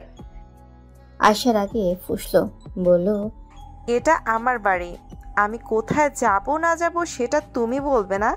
আর খবরদার, আমার সাথে যদি এভাবে কথা বলছো। রিমি ঠাস করে বই বন্ধ করলো, করে উঠে দাঁড়ালো। আয়শাকে সাইড কেটে বাইরে যেতে যেতে বলল, আচ্ছা মহারানী, আপনার বাড়িতে আপনিই থাকেন। আর কথা সেটার গ্যারান্টি দিতে পারছি না, সেটা মানুষ বুঝে বের হয়। বলেই সে বেরিয়ে এলো। আয়শা তার যাওয়া দেখলো, তবে সে গেল না। রুমের ভেতরে আসলো। এই মেয়ে গোছ গাছের আশপাশেও নেই। পুরো রুম এলোমেলো। এসেছে 1 সপ্তাহের উপরে, অথচ ব্যাগ থেকে এখনো কাপড় চোপড় সব বের করেনি। মানুষ হবে কবে এই মেয়ে? রিমি ছাদে চলে গেল। এই সকালে এই বাড়ি থাকে গম গম। সবাই নাস্তা টাস্তা করে যে যার কাজে বেরিয়ে যায়, তাই সে নিচে আর গেল না। একমাত্র ছাদে এখন শান্তির জায়গা। বিশাল ছাদ, চারিদিকে উঁচু দেয়াল টানা। শ্যাওলায় ছাদ কালো হয়ে আছে। এই বাড়িটা নাকি করেছিলেন খালামণির দাদা শ্বশুর। তার নাকি ছিল সুদের ব্যবসা। টাকা কামিয়েছেন 2 হাত ভরে, তাই বাড়িটাও করেছিলেন মনের মতো। তখন মনের মতো হলেও এখন এটা ভূতের বাড়ি বলে অনায়াসেই চালিয়ে দেওয়া যায়। তবে ইচ্ছে করলেই এরা ভেঙে নতুন করে করতে পারে। দেখে তো তাই মনে হয়। সবাই ভাবটাপ নিয়ে উঠছে, তবে কিছু কিছু জিনিস ভাবের উপরে হয়। সেটা হলো মায়া। মানুষ সব ছাড়তে পারে, তবে মায়া জিনিসটা না। ছোট একটা শব্দ, এর যে কি ক্ষমতা, যেই মায়ায় পড়ে সেই বুঝে। এই বাড়িটাও এই বাড়ির মানুষের হয়তো মায়ায় জড়ানো, তাই ভাঙার মতো ডিসিশনটাও এখন নিতে পারছে না। তখনই বাড়ির দরজা খোলার শব্দ হলো। রিমি এগিয়ে উকি দিল। সাব্বির বের হচ্ছে, গায়ে তার ফর্মাল সাদা শার্ট আর কালো প্যান্ট। রিমি হাসলো, শয়তানি হাসি। হেসে দেয়াল খামচে শ্যাওলা বের করলো। এখনও ভালোভাবে শীত পড়েনি, তবে সকালের দিকে হালকা কুয়াশা পড়ে। সেই কুয়াশায় শ্যাওলা ভিজে চিপচিপে। সেই চিপচিপে শ্যাওলা মুঠো করে ছুঁড়ে মারল। মেরি টুপ করে বসে পড়ল, মনে মনে বলল, নেই বেটা পরিষ্কার কি, আমি একা একা মুরগির মতো ছটপটাবো কেন? এবার আপনিও একটু ছটপটান। গালে ঠাস করে থাপ্পড় পড়তে আয়াস ঠোঁট ফোলালো। থাপ্পড় তার জন্য নতুন না, তবে বিনা দোষে খাওয়া নতুন। সে তো ভেবেই পাচ্ছে না তাকে ফাঁসালো কে, তাও আবার ভাইয়াকে টোপ বানিয়ে। আর মানুষ পায়নি। সে যতই আকাম কুকাম করুক, ভাইয়ার থেকে 10 হাত দূরে। এই বান্দা আবার সব কিছুতেই সিরিয়াস, খুঁতখুঁতে। 19-20 হলেই থাপ্পড়। থাপ্পড়ে যদি কোনো পিএইচডি থাকতো, তাহলে এতদিনে এই বান্দার কমপ্লিট হয়ে A4 হয়ে যেত। আর এসব জেনে সে নাকি যাবে তার সাথে দুষ্টুমি করতে। মানুষ তার জন্য অভাব পড়েছে, তাও আবার এসব ময়লা টলা নিয়ে, যা ভাইয়া সহ্যই করতে পারে না। সে ঠোঁট ফুলিয়ে বলল, আমি আবারও বলছি ভাইয়া, আমি করিনি। আমি তো বাথরুমে ছিলাম, তোমার হুঙ্কার শুনেই মাত্রই তো বের হলাম আমি। সাব্বির কথা বলো না। সে চোখে মুখে আগুন নিয়ে ফুসফুস করছে। তার সাদা শার্ট পুরো শ্যাওলায় মাখামাখি। ভার্সিটিতে যাবে, তার ক্লাস ছিল, সেটাও মিস। তার ইচ্ছে করলো আরেকটা বসাতে। আয়শাও ঘড়ি দেখলো, তারও দেরি হচ্ছে। সে দীর্ঘশ্বাস ফেলে বলল, তোমাকে আমি পরে দেখছি। দিন দিন দুষ্টুমির মাত্রা ছাড়িয়ে যাচ্ছ। আয়াস আবারও বলল, আমি করিনি আম্মু। এই বাসায় এরকম অকাজ একমাত্র তুমিই করো। সাথে সাথেই হাসি মুখ খুলল। একদম হাসা কথা ছোট ভাবি, আমগো কথা তো বাদ দিয়ে দিলাম। সেই দিন দেখলেন না রিমি আম্মার কি অবস্থা, বাড়িতে পা রাখতে না রাখতে কোমরটা একেবারে শেষ। আহারে, 2 দিন পর্যন্ত সোজা হয়ে বাড়ি পারে নাই। প্রথম দিনই তো থানায় গেল কুকাইতে কুকাইতে। আয়াস চোখ গরম করে তাকালো, যার অর্থ হাসি। তোকে আমি দেখে নেব। সেদিন তো সে এর জন্যই তেলটা ফেলেছিল। কে জানতো তখনই রিমি আপু আসবে। অবশ্য সে মজা কম পায়নি। মানুষ বদলেছে, প্ল্যান তো ঠিকই কাজ করেছে, তাই না? হাসির অবশ্য এই গরমে কিছু এলো গেল না। সে মুখ বাঁকালো। সে বড় ভাই ছোট ভাইয়ের গরমেরই ধার ধারে না। আবার আইসে এই পুচকা পোলাপাইন। মোহ আয়েশকে টেনে নিজের কাছে আনলো, বুকে পেটে হাত বুলিয়ে বিরক্ত নিয়ে সাব্বিরের দিকে তাকিয়ে বলল, ছোট মানুষ এখন একটু দুষ্টমি করবে না তো কবে করবে, যার জন্য সাত সকালে ছেলেটাকে তুই এভাবে মারবি? নিপা নাস্তা খাচ্ছিল। সে খাওয়ার ফাঁকেই বলল, এই বাদরটাকে লাই দিয়ে তুমি মাথায় তুলছো মা? সেদিন কি করেছে? আমার ফাউন্ডেশনে ময়দা মিক্সড করে রেখেছে, মুখে দিয়েছি, কি একটা অবস্থা সেটা তুমি জানো? আমার জানতে হবে না, নিজেরা কত ভালো ছিলে আমার চেয়ে আর কে জানে। আর এক একজন তো বুইরা হতে চললো, তাও হাড় হাড্ডি এখনো জ্বালিয়ে মারছে। বলেই চোখ পাকে সাব্বির দিকে তাকালো। সাব্বির আর কিচ্ছু বলল না, চলে এলো। এদের সাথে কথা বলাই বৃথা। তার ফ্রেশ হতে হবে। অবশ্য পরে ক্লাস 11টায়। এখন আরও তো তাড়া নেই, তবে মিস কোনোভাবেই দেওয়া যাবে না। সে দোতলায় উঠতেই হিরিমের সাথে দেখা হলো। সে সিঁড়ির গোড়ায় হেলান দিয়ে দাঁড়িয়ে নিচে তামাশা দেখছে। সকাল সকাল এত বিনোদন মনে হয় সে খুব কমই এনজয় করছে। সাব্বির ভ্রু কুচকে তাকালো। রিমি অবশ্য তাকালো না। সে সাব্বিরকে দেখেইনি, এমনভাবেই নিচে নেমে গেল। এক ঢিলে 2 পাখি মেরেছে সে, কম তো না। আহারে, তার গোলমোলো ভাইটা গালটা একেবারে লাল হয়ে গেছে। যাক, তার কোমর আর এর গাল একেবারে হিসাব বরাবর। রিমি নাস্তা শেষে টুল নিয়ে কিচেনের দরজায় বসলো। সবাই বেরিয়ে গেছে, শুধু নাদু মামাকে দেখলো এবার এক চিলতে উঠানে মাদুর পেতেছে। সেখানে সে নিজেকে শীতের রোদে উল্টে পাল্টে ভাবছে। সে নিজেও অবশ্য কিছুক্ষণের মধ্যেই বেরিয়ে যাবে, তবে ভাবলো কাজে যাওয়ার আগে একটু আড্ডা দেওয়া যাক। আর এই বাসায় আড্ডা দেওয়ার বেস্ট অপশন হলো মহু আন্টি আর হাসি খালা। তারা দুপুরে রান্নার আয়োজনে লেগে গেছে। সে বসতেই মহু হাসলো। মেয়েটার জন্য তার এত মায়া হয়, সবাই থেকেও যেন তেমন নেই। একেই বলে কপাল। সে হেসেই বলল, চা দেবো রিমি? থাকলে দিন, নাস্তার সাথে অবশ্য খেয়েছি একবার। চা খুব পছন্দ নাকি? ঠিক পছন্দ না, তবে খাই। মহুয়া চা গরম করে এগিয়ে দিল, দিয়ে বলল, কি জানি বাবু, তোমার দুটো খালুই চা বলতে অজ্ঞান। কি এমন মজা কে জানে, আমার কাছে তো পানির মতো লাগে। পানি দিয়ে বানাইলে তো পানির মতনই লাগবো। ঘন কইরা দুধের স্বর জাল দিয়া বানায় দেখেন, মুখে থেকে স্বাদই সরব না। হাসি আলু কাটতে কাটতে নির্বিকার ভাবে বলল, তুই তো আবার চায়ের বিশারদ। হাসি মুখ বাঁকালো। রিমি হাসলো, হেসে চায়ে চুমুক দিল। সে চা খাওয়া শিখেছে নানার কাছ থেকে। তার চা খুব পছন্দ ছিল। তোমার হাইট কত রিমি? আজকাল লম্বা মেয়ে তো দেখাই যায় না। 4, 4.5 এসেই শেষ। তুমি তো মাশাআল্লাহ। রিমি কিছু বলবে কি তার আগে হাসি সুর নাচিয়ে বলল, কেন আপনার আবার হিংসা হচ্ছেন? লম্বা লম্বা আফসোস করতে করতে তো আপনার জীবন শেষ। রিমি মহুয়া আন্টির দিকে তাকালো, তাকিয়ে ঠোঁট টিপে হাসলো। মহুয়াও হাসলো, হেসে বলল, হ্যাঁ তা হচ্ছে, হবে না এবার কেন বলো তো রিমি? এবারই ছেলেদের দেখেছ, একটা বউ যদি তাদের কাজ সমান আসে। ভাগ্যিস ছেলে মেয়েগুলো আমাদের মতো হয়নি। কত কিছু যে করলাম এই একটু লম্বা হওয়ার জন্য, আর ভাগ্য দেখো দিন দিন ভুলে গোল হচ্ছি। একবার টিভিতে এক অ্যাড দেখলাম জুতার, বুঝেছ? পরে দৌড়ালেই নাকি হাইট বাড়ে। তোমার খালুকে ধরে বেঁধে জুতা অর্ডার করলাম, তারপর আর কি জান প্রাণ ছেড়ে শুরু করলাম দৌড়াদৌড়ি। শুধু কি দৌড়াদৌড়ি, পায়ে থেকে কুলতামে না, দিন নেই রাত নেই, পরেই হাঁটাহাঁটি। কিসের কি, লম্বা তো 1 ইঞ্চিও হলাম না, গায়ে থেকে মাংস কমে গেল কয়েক কেজি। এমনিতেই খুঁটা, তার মধ্যে হয়ে গেলাম শুকনা। চিন্তা করো, তোমার মতো অমন লম্বা চওড়া খালুর পাশে কেমন দেখায়? রিমি হেসে ফেলল, খিলখিলানো হাসি। হেসে বলল, একদম অমিতাভ আর জয়া বচ্চন। হাসি খালা আবারও মুখ বাঁকালো। কথা কথায় তার মুখ বাঁকানো মুদ্রা দোষ। তবে মহুয়ার মুখ হাসি হাসি। সে হাসি হাসি মুখ নিয়ে বলল, ছায়ের মতো হাই হিল পরতে পরতে জীবন শেষ। নিজের শখ ছেলের বউ দিয়ে পূরণ করবেন, দেখে শুনে লম্বা চওড়া একটা বউ আনবেন। মহুয়া দীর্ঘশ্বাস ফেলে বলল, আর বউ, আমি তো ভাই সোজাভাবে বলে দিয়েছি, তোমার বিয়েতে পাবো আমি টামে নেই।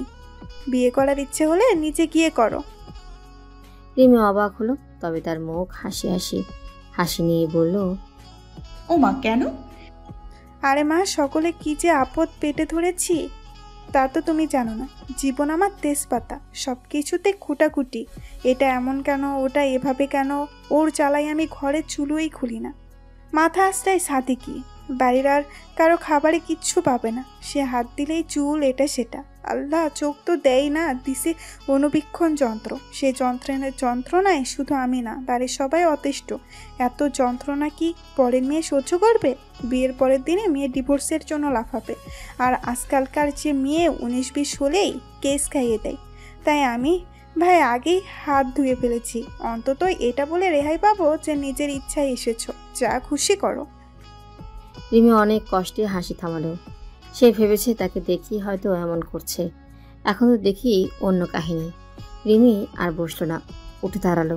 তাকে যেতে হবে। সে উঠতে উঠতে বলল, নিশ্চিন্তে বিয়ে করিয়ে দিন আন্টি, বউয়ের প্যাড়ায় দেখবেন সব ঢং জানালা দিয়ে পালিয়েছে।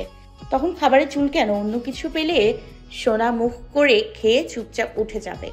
বউয়ের সামনে বনের রাজা সিংহ, পালের ভেড়া। মহুয়া হাসলো। না হাসা হাসির মুখও এবার হাসির রেখা দেখা গেল। সে রেখা নিয়ে সে বলল, সহমত। কত দেখলাম এলেবেলে ঘোড়ার ডিম, বিয়ের পরেই ফুটটুস। রিমি আর দাঁড়ালো না, তাকে এবার সত্যি যেতে হবে। সে বাইরে আসলো, এসেই চমকালো। 440 ভোল্টের ঝটকা খেলো, এতটা চমকাতো না যতটা এখন হলো। সাব্বির দাঁড়িয়ে আছে তীক্ষ্ণ চোখে তার দিকেই তাকিয়ে। আল্লাহ গো, সব শুনেছে নাকি? সে তো ভেবেছিল এ চলে গেছে। সে ঢোক গিলে নাদান বাচ্চার মতো সাইড কেটে চলে এলো। আসতে গিয়ে আর চোখে তাকালো। ড্রেস চেঞ্জ, সাদার জায়গা এখন ডার্ক ব্লু শার্ট, পেটানো শরীরে ৮-৮ভাবে লেগে আছে।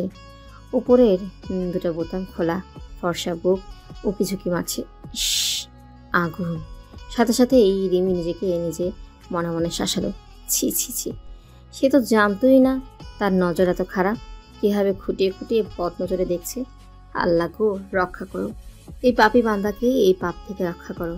আর এইদিকে এই বান্দা নিজেকে কিসে সুন্দর লাগবে ঠিক জানবেই না কেন? ভার্সিটির টিচার বলে কথা, এরা কিছু পারুক আর না পারুক মেয়েদের মাথা নষ্ট করতে ঠিক পারে। সে নিজেও এক স্যারের জন্য পাগল ছিল। হায়, কোথায় গেল সেই দিন? চায়ের কাপে ঠোঁট ছোঁয়াতে গিয়েও সাব্বির থেমে গেল। একটু ভালোভাবে খেয়াল করে নিঃশব্দে সাইডে রাখলো। বড় একটা শ্বাস ফেলে বইয়ে মনোযোগ দেওয়ার চেষ্টা করলো। কালকে একটা সাবজেক্ট ক্লাস নেবে, তাই একটু চোখ বুলিয়ে নেওয়া, গুছিয়ে সুন্দরভাবে পড়ানোর সুনাম তার আছে। চা রেখে দিলি কেন? সাব্বির চোখ তুলে তাকালো। তার মা দরজায় হেলান দিয়ে দাঁড়িয়ে, তার আঁচলে ভাজা চাল। সেখান থেকেই সে একটু একটু মুখে দিচ্ছে। এই ভাজা চাল তার খুবই প্রিয়, বয়াম ভরা থাকে। তার যখন ইচ্ছে খায়। এর জন্য দাদির কাছে কত বকা যে খেয়েছে হিসেব নেই। দাদির ধারণা ছিল চাল ভাজা অলক্ষণের লক্ষণ। চাল ভাজলে চাল যেমন শুকিয়ে এইটুকুন হয়ে যায়, তেমনি সংসারও শুকাতে থাকে, আয় বরকতও কমতে থাকে। তবে দাদির কথা মা যেমন গণায় ধরেনি, তেমনি এই চাল ভাজাও ধরেনি। এই সংসারে আয় বরকত কমেনি, বরং বলতে গেলে ভালোই বেড়েছে। সাবির আবার বইয়ে চোখ রেখে বলল, পরে খাবো। শরবত খাবি? আগেই বলতি, কষ্ট করে চা করতে গেলাম। সাব্বির সে কথার ধারের কাছেও গেল না। কাপ ভালো করে পরিষ্কার করা হয়নি, এক কর্নারে ভীমবার শুকিয়ে আছে। সে বইয়ের দিকে তাকিয়ে বলল, তোমাকে কতবার বলেছি মা, এভাবে কাপড়ে কিছু রেখে খাবে না, কত জীবাণু থাকে তুমি জানো? আমার জানার দরকার নেই, তুই জানলেই চলবে। একটা মাত্র জীবন, জীবাণু আবার বাদ থাকবে কেন? টেস্ট করে দেখি। ভালো করো। আর একটা কথা মা, যার তার সামনে আমার নামে হাবিজাবি বলবে না। তো হাবিজাবি করলে বলবো না? আর যার তার পেলি কোথায়? রিমি কি বাহিরের কেউ? দোষ দেখলে বলা দোষের না, আর দুদিন কেউ বাসায় থাকলেই আপন হয় না। তাহলে আমার বলারও দোষ না। আর শোন, তোদের মতো মনে প্যাঁচ নিয়ে আমি থাকি না। আপন পর সব নিজের কাছে, মনে করলেই আপন, না করলে সবাই পর। সাবির হালকা হাসলেও তার মায়ের কাছে পুরো দুনিয়ায় আপন, শুধু তার ছেলে ছাড়া। ভেতরে এসে বসো, দরজায় দাঁড়িয়ে আছো কেন? না, দরকার নেই। পরে চাল পড়লে এক্ষুনি আবার ঝাড়ু লাগাতে বলবি, জ্বালা তো কম না। আরে হ্যাঁ, তুই নাকি রিমিকে দিয়ে আধার রাতে ঘর পরিষ্কার করিয়েছিস। কেন রে? মেয়েটা কি ভাববে? নিজে নোংরা করেছে, নিজেই পরিষ্কার করেছে, এতে মনে করে কিছু নেই। আর তার ভাবায় আমার কিছু আসবে যাবে না। সেটা কার ভাবনায় আসে যায়? নাদু তো আমার সাথে গসগস করছে, এত মানুষ থাকতে তুই দরজা খুলছিস বলে। আমি বলেছি তোকে দরজা খুলতে? বলতে হবে কেন? আমি জেগে থাকি তাই খুলি। এই মেয়ের জায়গায় অন্য কেউ হলেও খুলতাম। এটা নিয়ে গজগজ করে কি হলো? সেটাই। রিমি আর নিপা কি আলাদা নাকি বল? ছোট বোনের মতোই তো। নাদুর যত আজগুবি চিন্তা, আমি তো বলেই দিয়েছি। এত চিন্তা হলে নিজেই বসে থাকো বাবু। সাবির খুব করে হালকা কাশলো। কেন কাশলো সে নিজেও জানে না। রিমি বলতে গেলে তার কাছে অচেনা, বয়সে অনেক ছোট। চাচার বিয়ের সময় সে বলতে গেলে ভালোই বড়। চাচার সাথে প্রায় তার শ্বশুরবাড়ি যেত। শ্যামলা শুকনো একটা মেয়ে, মাটিতে হাত পা মাখিয়ে খেলাধুলা করত। ঠান্ডা লেগে থাকতো 12 মাস। নাক দিয়ে অনবরত পানি পড়তো। সে পানি হাতের উল্টো পেট দিয়ে জামাই মস্ত, আবার সেই হাত দিয়ে এটা সেটা খেত। আর এগুলো দেখে তার শরীর ঘিনঘিনিয়ে উঠত। তাই সে কখনো এগিয়ে গিয়ে কথা বলেনি। আর এই মেয়েও আসেনি। তার দুনিয়া ভিন্ন ছিল। মেয়েদের শারীরিক পরিবর্তন ছেলেদের চেয়ে অনেক দ্রুত হয়। এত হয় তার জানা ছিল না। সেই নাকে মুখে প্যান পরা মেয়ে এখন তার সমান সমান ভাবা যায়। প্রথম দিন দেখে সে চমকে উঠেছিল। অবশ্য তার চমকে যাওয়া রিমি খেয়াল করেনি। সে ঘুম আর ক্লান্তি নিয়ে ব্যস্ত ছিল। সাবির বই বন্ধ করলো। এখন আর মনোযোগ দেওয়া সম্ভব না। কোনো এক গণ্ডগোল শুরু হয়েছে, কি সেটা সে ধরতে পারছে না। রিমির সাথে তার তেমন পরিচয় কখনোই ছিল না, তবে ছোট ছোট কিছু খণ্ডাংশ আছে। আচ্ছা, রিমির কি মনে আছে? থাকার কথা না। বয়স তো খুব একটা ছিল না, কিন্তু লাস্টবার তখন তার বয়স কত, 11 নাকি 12? এমন ঘটনা কি কোনো মেয়ের পক্ষে বলা সম্ভব? মহুয়া অবশ্য এত কিছু খেয়াল করলো না। সে নিজের মতোই বলেই চলেছে, ইস, ছোট্ট একটা মেয়ে, কি সুন্দর চাকরি করছে, তাও আবার পুলিশের। পুলিশের ড্রেসটা পরে যখন টুকটুক করে হেঁটে যায়, কি সুন্দর লাগে দেখেছিস? আর আমার দুটো দেখো, একটা শ্বশুর বাড়ি মনে বসাতে পারে না, 2 দিন যেতে না যেতেই বাপের বাড়ি এসে হাজির। আরেকটা দিন ভরে সাজগোজ আর মোবাইল। কপাল, সবই কপাল। সাব্বির উঠল। জানালা বন্ধ করা দরকার। দিনে রোদের কারণে গরম থাকলেও সন্ধ্যের পরে পরে হালকা শীত পড়তে থাকে, তাই বাইরের বাতাসটা এখন গায়ে লাগছে। সে জানালার কাছে এগিয়ে গেল। দেখল রিমি বাড়ির গেট দিয়ে ঢুকছে। আজকে এত তাড়াতাড়ি? তার হাতে ঝালমুড়ি। সে আয়েশ করে তা মুখে দিচ্ছে। এত সুখ যে এই মেয়ের আসে কোথা থেকে কে জানে। যখনই দেখে বিন্দাস, যেন কোনো কিছুকেই পরোয়া করে না। অবশ্য পরোয়া না করাই ভালো। করে না বলেই হয়তো মেয়েটা সব ভুলতে পেরেছে। সেই বয়সের এমন স্মৃতি ভোলা কোনো মেয়ের পক্ষে চারটিখানি কথা না। সে জানালা বন্ধ করে আবারও খাটে এসে বসল। বিয়ে করবে সাব্বির? সাব্বির মনে মনে হাসল। এবার বুঝলো মার এখানে আসা। ম্যাডামের কথা তাহলে মার মাথায় ভালোভাবেই ঢুকেছে। সে হেসেই বলল, তুমি তো আমার ব্যাপারে হাত ধুয়ে ফেলেছিলে, এখন আবার জিজ্ঞেস করছো কেন? হাত ধুলে কি আবার হাত দেওয়া যায় না? অবশ্যই যায় মা, তুমি আমার 1000 বার ধুবে, 1000 বার দেবে। মহুয়া হাসল। আমি কিন্তু সত্যি সত্যিই বলছি। আমিও। পরে আবার বিপদে ফেলবি না তো? আমি কখনোই কাউকে বিপদে ফেলি না মা। মহুয়া 2 ভ্রু উঁচু করে ছেলের দিকে তাকালো। সবচেয়ে বড় বিপদে তো তাদেরই ফেলে রেখেছে। চাঁদের টুকরার মতো একটা মাত্র ছেলে, মনের মতো বউ আনবে, নাতি নাতনি নিয়ে খেলবে। তা না, এই ছেলের বিয়ের কথা চিন্তা করলেই তার অস্থির লাগা শুরু হয়। চাকরি হওয়ার পরে বিয়ের জন্য বাড়ির সবাই তোড়জোড় শুরু করলো। করবেই না কেন? বাড়ির প্রথম ছেলে বলে কথা। এক মেয়ে সে নিজেই পছন্দ করলো। কি গুটুর গু হলো কে জানে, সেটা ভাগলো। আরেকটাকে বাড়ির সবাই পছন্দ করলো। সবই ঠিক। দেখা করতে গিয়ে এই ছেলে গ্যাঞ্জাম লাগিয়ে এলো। মেয়ের হাতে নাকি বড় বড় নখ। আরে বাবা, মেয়েরা বড় বড় নখ রাখবে না তো কে রাখবে? এই ছেলে কি বলেছে কে জানে। মেয়ে বাসায় গিয়ে ডাইরেক্ট না। এখন আবার কি করবে কে জানে। মহুয়া আর দাঁড়ালো না। সাব্বিরের বাবার বাসা আসার সময় হয়েছে। সে চলে গেল। যেতে যেতে বলল, একদম চা ফেলবি না সাব্বির।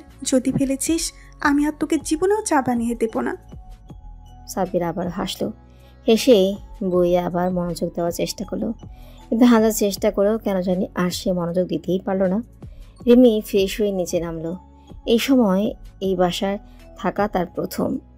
একসাথে এখনো হাওয়া হয়নি। সে ডাইনিং টেবিলের সামনে এসে চেয়ার টেনে বসলো। তাই সবাই এখন খাবার টেবিলে। অবশ্য নাদু মামা এখনো বসেনি। সে হাত পা ছড়িয়ে সোফায় বসা, ধ্যান জ্ঞান সব টিভিতে। এক কোণে নিউজ দেখছে। রাতের খাবার মনে হচ্ছে সেখানেই খাবে। দুনিয়ার সবচেয়ে সুখী মানুষ। এর সুখ দেখে রিমির হিংসেই হয়। সে বসেছে এই নিপার পাশে। মেয়েটা তার সমবয়সী।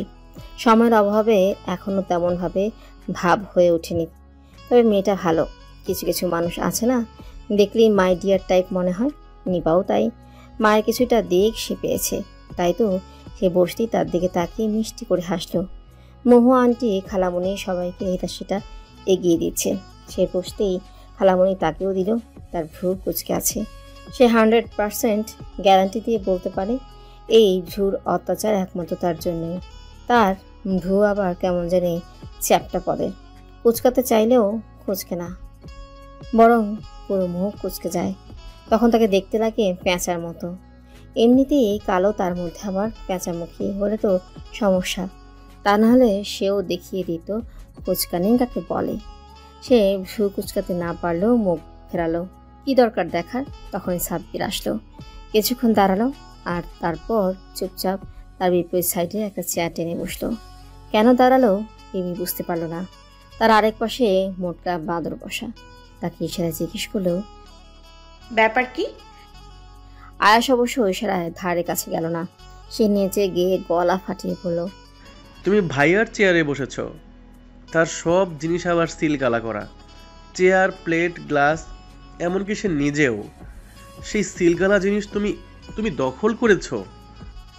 সাব্বির বিরক্তি নিয়ে আয়েশার দিকে তাকালো। আয়েশা বাদে বাকি সবাই হাসলো। রিমি ফট করে দাঁড়িয়ে গেল। সে বুঝতে পারছে না সেই প্রথম থেকে এই লোকের সাথে এত ঠোকাঠুকি হচ্ছে কেন। সে অপমান করেছিল, রিমি শার্ট নষ্ট করেছে, বাস শোধবোধ। এই বাসায় জার্নি তার অনেক দিনে, অন্তত অন্য জায়গায় বদলি না হওয়া পর্যন্ত। তাই সে আর কোনো রকমের ঝামেলা যেতে চায় না। তবুও না চাইতেও কেমন জানি লেগেই যাচ্ছে। দূর। রেজাউল হেসেই পড়ল, বসে পড়ো রিমি। সাব্বির বসে ঠিক আছে, তবে এমন না বসতেই হবে। রিমি তবুও বসতে ইচ্ছে করল না।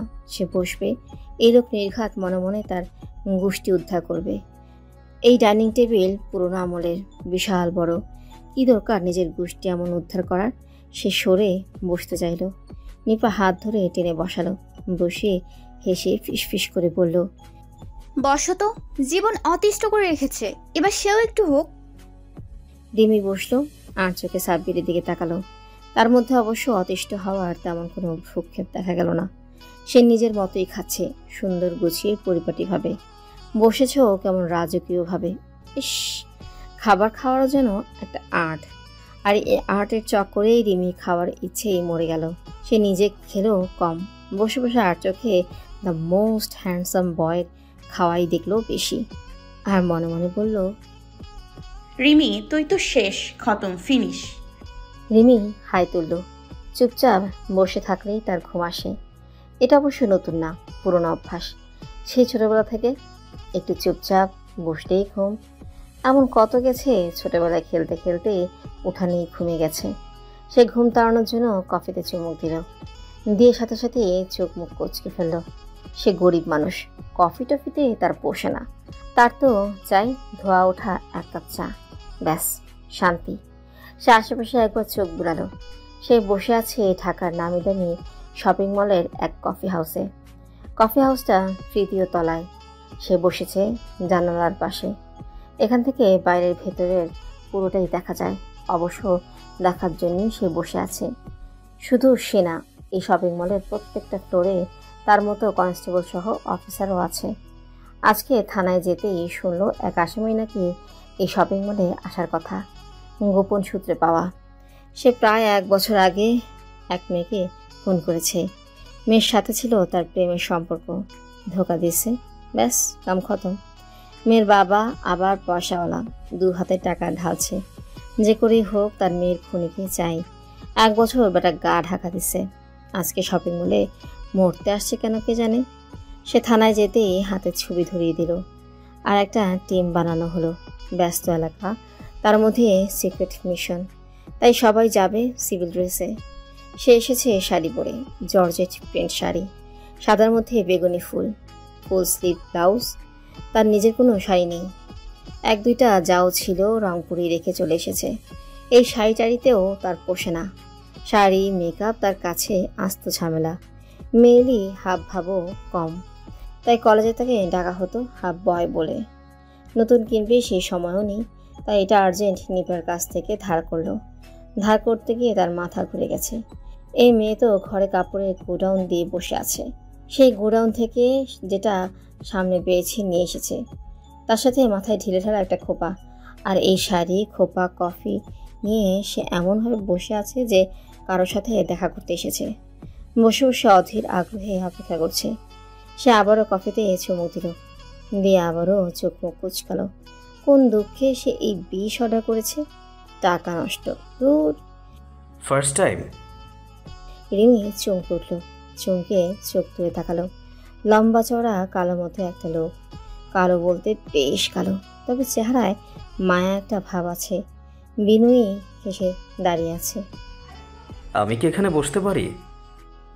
রিমি সাথে সাথে নিজেকে সামলালো, সামলে মাথা দোলালো। না দুটিও অবশ্য উপায় নেই। আজকে পুরো কফি হাউস ফুল। সে একা মানুষ, পুরো টেবিল দখল করে বসে আছে। বসুক, মানা করতেও তো গায়ে লাগছে। সে মাথা দুলিয়ে সাথে সাথেই মোবাইলে চোখ রাখলো, এমন ভাব মোবাইলের ভেতরে তার পুরো জগৎ সংসার। লোকটা বসতেই কিছু অর্ডার করলো। কী করলো রিমি অত খেয়াল করলো না। তার নজর মোবাইলের সাথে আশেপাশেও রাখতে হচ্ছে। একটা মাত্র মানুষ, আর কত দিক খেয়াল করবে। কিছুক্ষণ পরে কফি আসতেই লোকটা বলল, নিন, এটা ট্রাই করুন। রিমি ভ্রু কুচকে তাকালো। সবসময় মতো ভ্রুর সাথে তার মুখও কুচকে গেল, যাকে রিমির ভাষায় বলে পেঁচিমুখী। লোকটা হাসলো, সুন্দর হাসি। গায়ের রং কালো হলেও অন্য রকম একটা চার্ম আছে। সে হেসেই বলল, আপনি যেটা নিয়েছেন এটা এসপ্রেসো। যাদের কফির অভ্যেস নেই এটা না খাওয়াই ভালো। এটার স্বাদ খুব তিতকুটে, আর এটা লাটে। আশা করি এটা খুব একটা খারাপ লাগবে না। রিমি তাকিয়ে রইল। বলে কি রে, এ তো দেখি কফির বিশারদ। সে তো যেটা সামনে পেয়েছে অর্ডার করেছে। সে বিনা দ্বিধায় নিল। তার জীবন তো আর পুষ্প বিছানো ছিল না। সে নামি দামি কফি হাউসে গিয়ে কফি টফি খাবে, টাইম পাস করবে। তারা হলো রাস্তার পাশে ভ্যানের ফুচকা পার্টি। ফুচকা খেয়ে ঝালে হাঁসফাঁস করে টাইম পাস করেই তাতে আনন্দ। তাছাড়া কফি বলতে তারা 15 টাকার ওয়ান টাইপ কাপের চায়ের যমজ ভাইকে বোঝে। তাদের তো হুদি গোষ্ঠীকে কে চিনে? তো আজ যখন নসিবে হলো, তবে আসো বাবা, লাটে দেখি তোমার টেস্টটা কেমন। টেস্ট অবশ্য করার সময় হলো না। ঠোঁটের কাছে কফি কাপ নিতেই তার চোখ গেল কফি হাউসের বাইরে, কাঁচের দেয়াল। তাই বাইরে থেকে দেখা না গেলেও ভেতর থেকে যাচ্ছে। রিমি কফির কাপ রেখে ফট করে উঠে দাঁড়ালো। তার আর ডানে বামে হুঁশকই থাকলে হয়তো দেখতো ঠোঁটে না ছোঁয়া কফির জন্য একজনের চোখে বিষাদ নামলো। অবশ্য সে খেয়াল এখন রিমির নেই। সেই তার টিমকে ফোন দিতে দিতে দৌড়ে গেল। লোকটা লিফটে উঠেছে, সম্ভবত নিচে যাবে। আশ্চর্য, উপরে এলেও কেউ খেয়ালই করেনি। সে সবাইকে ইনফর্ম করতে করতে সিঁড়ির দিকে দৌড়ে গেল। বেশি দূর অবশ্য যেতে পারল না। কার সাথে ধাক্কা ছিটকে পড়লো। শুধু যে পড়লো তা না, পড়ার আগে দেয়ালে বাড়ি খেল। যেন তেন টাইপ বাড়ি না, ডেঞ্জারাস টাইপ। সাথে সাথে কপাল ফুলে আলো হয়ে গেল। সেই আলো চেপে সে নিচেই বসে রইল। চোখে সে অন্ধকার দেখছে, মাথা ঝিমঝিম করছে। বাংলা সিনেমার নায়িকা হলে এতক্ষণে স্মৃতিশক্তি সব হারিয়ে ফ্লোরে গড়াগড়ি খেত। সাব্বির বিরক্ত মুখে রিমিকে টেনে তুলল। এই মেয়ে তো দেখি আস্ত ঝামেলা ঘাড়ি নিয়ে ঘুরে, পড়ে গিয়ে আবার ঝিম মেরে বসে আছে। দিন দুনিয়ার হুঁশ নেই, মানুষ জড়ো হয়ে গেছে। এদিকে আবার পড়ে গিয়ে এই মেয়ের শাড়ির অবস্থা খারাপ। সামলাতে না পারলে এমন লিকলিকে টিংটিংয়ে শাড়ি পরার দরকার কি? যত সব ফালতু কাজ কারবার। সাবির সবাইকে কিছুই হয়নি টাইপ চেহারা দেখিয়ে রিমিকে সোজা দাঁড় করালো। শাড়ির আঁচল গায়ে লাটিমের মতো পেঁচালো। পিন বলে যে একটা জিনিস আছে এই মেয়ে হয়তো জানেও না। জানলে এভাবে কেউ শাড়ি পরে? সে পেঁচিয়ে তার বন্ধুর দিকে কঠিন চোখে তাকিয়ে বলল,